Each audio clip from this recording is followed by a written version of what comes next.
আপনারা জানেন গতকাল সকালে কারিগরি শিক্ষা বোর্ডের চেয়ারম্যান সাহেবের স্ত্রী মোসাম্মদ সেহেলা পারভিনকেও আমরা উত্তরা 18 নম্বর সেক্টর থেকে গ্রেপ্তার করি এবং তারা তাদের সকলেরই কথা মতো একটা মানুষ যে সিস্টেম অ্যানালিস্ট সে যে তাদের যে ওয়েবসাইট সরকারি পাসওয়ার্ড অথরাইজেশন কে ব্যবহার করবে, এটা ব্যবহার করার কথাটা হলো যে কোনো শিক্ষা প্রতিষ্ঠানে বা ছাত্রছাত্রীদের তথ্য সংযোজন, বিয়োজন, পরিবর্তন সংক্রান্ত নিবেদনের ফোকাল পার্সন হলো শিক্ষা মন্ত্রণালয়ের চেয়ারম্যান বা পরীক্ষা নিয়ন্ত্রক।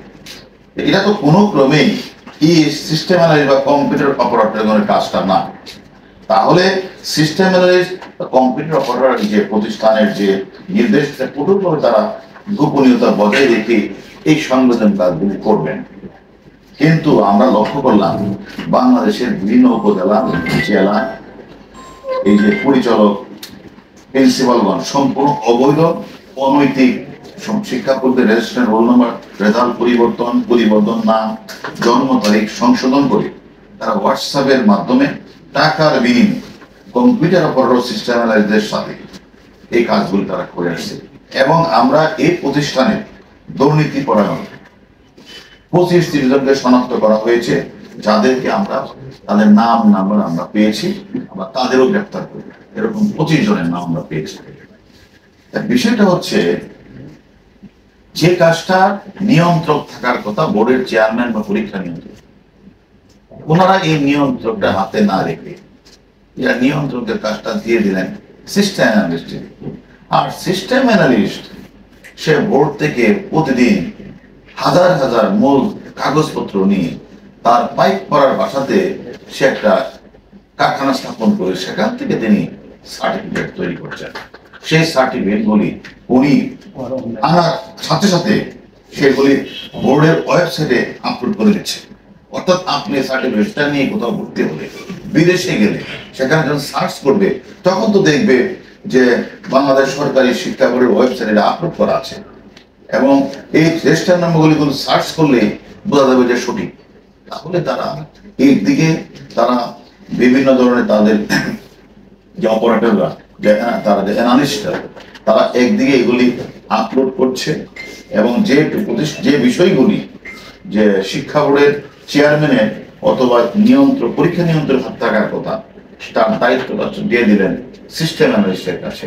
আর সে এগুলি আপলোড করে মানুষের কাছে সার্টিফিকেট বিক্রি করে পৃথিবীর বিভিন্ন দেশে তারা এই সার্টিফিকেটগুলি না শুধুমাত্র পরীক্ষা না, আমরা নাম বয়স কমিয়ে দিচ্ছে, তারা রেজিস্ট্রেশন নাম্বার চেঞ্জ করে দিচ্ছে, তারা একজনের নাম দিয়ে আরেকজনের নাম ঢুকিয়ে দিচ্ছে। তারা এই কাজগুলি করে আমি তো মনে করি আমাদের শিক্ষা ব্যবস্থাকে তারা অত্যন্ত ঝুঁকির মধ্যে ফেলে দিয়েছে। এবং আমরা বাংলাদেশ কারিগরি শিক্ষা বোর্ডে কিছু দুর্নীতির পরায়ণ সিবিএর দালাল, কর্মকর্তা কর্মচারী, কম্পিউটার পরিদর্শক দীর্ঘদিন ধরে তারা এর রেজাল্ট পরিবর্তন, নাম ঠিকানা পরিবর্তন, বয়স পরিবর্তন তারা করে আসছে। এবং সবচেয়ে আশ্চর্য বিষয় হচ্ছে এই অ্যানালিস্টের বিরুদ্ধে যখন কিছু কিছু সাংবাদিক তারা তার তথ্য পেয়ে তার নিউজ করবে বলে তারপরে ম্যানেজ হয়ে যায় আর নিউজ করে। এবং আমরা যেদিন তাকে ধরে নিয়ে আসলাম তাকে, সেদিনও কয়েকজন সাংবাদিক রিং দিল, ভাই সামনে ওই দেখা করছেন না, সেটা অ্যারেস্ট সে জানে না। কিছু সাংবাদিক জানার পরেও কিন্তু নিউজটা করে না। অন্যদিকে আবার আমাদের দুদকের 2-1 কর্মকর্তা তার নামে একটা ফাইল খুলে তার সাথে আবার ওই সিদ্ধশুরিতে বসে একাধিক কথাবার্তা বলে সেটাও স্থগিত হয়ে যায়। আর ওই 2 জন দুদকের কর্মকর্তা রিফেটে চলে যায়। সেখান থেকে সে কিছু বাংলা টাকাও নেই, কিছু ডলারও নেই। এইভাবে আবার সেটা যখন মানে মন্ত্রণালয়ের কিছু কর্মকর্তা যখন এটাকে আবার তদন্ত শুরু করার পরে বলে এটা তো কম্পিউটারের বিষয়, এটা কম্পিউটার কাউন্সিল এটা ভালো তদন্ত করতে হবে, তারা তদন্ত থেকে তারাও বের হয়ে যায়। আবার তদন্ত কাউন্সিল, ওই যে কম্পিউটার কাউন্সিল, তারা যখন তদন্ত শুরু করলেন তারাও এক পর্যায়ে চুপ হয়ে যায়। সেখানে তারপরে দেখা যায় ওই দুদকের সবাই চুপ হয়ে গেলে এখন সে তখন মনে করেছে যে সবকিছুই সে ম্যানেজ করতে পারে। শুধু বাদ সাচ্ছে হলো ডিবির জালে কাজটি তাকে আসতে হয়েছে এবং সে স্বীকার করেছে। এবং আমরা মনে করি আমরা যে কয়জনকে গ্রেপ্তার করেছি, 3 জন 164 করেছে, চেয়ারম্যানের বউকে আমরা জিজ্ঞাসাবাদ করেছি, সেও বলেছে তার সাথে ওই যে সিস্টেম অ্যানালিস্টের যোগাযোগ ছিল এবং লেনদেন ছিল এবং সেটা স্বীকার করেছে। যদিও মাঝে মাঝে বলে কিছু ধান নিয়েছি, তাহলে বাংলাদেশে আর কারো কাছে ধান নিলেন না, আপনি ধান নিলেন সিস্টেম অ্যানালিস্টের কাছ থেকে। যাই হোক, সেটা মানে আমাদের তদন্তে তার নামও এসেছে। পাশাপাশি বাংলাদেশের আরো 30-35 জন মানে কর্মকর্তা রয়েছে যারা সরাসরি এইগুলি ক্রয় এবং বিক্রয়ের সাথে জড়িত। তাদের নাম নাম্বার রাখছি, তাদের শীঘ্রই আমরা গ্রেপ্তার করবো।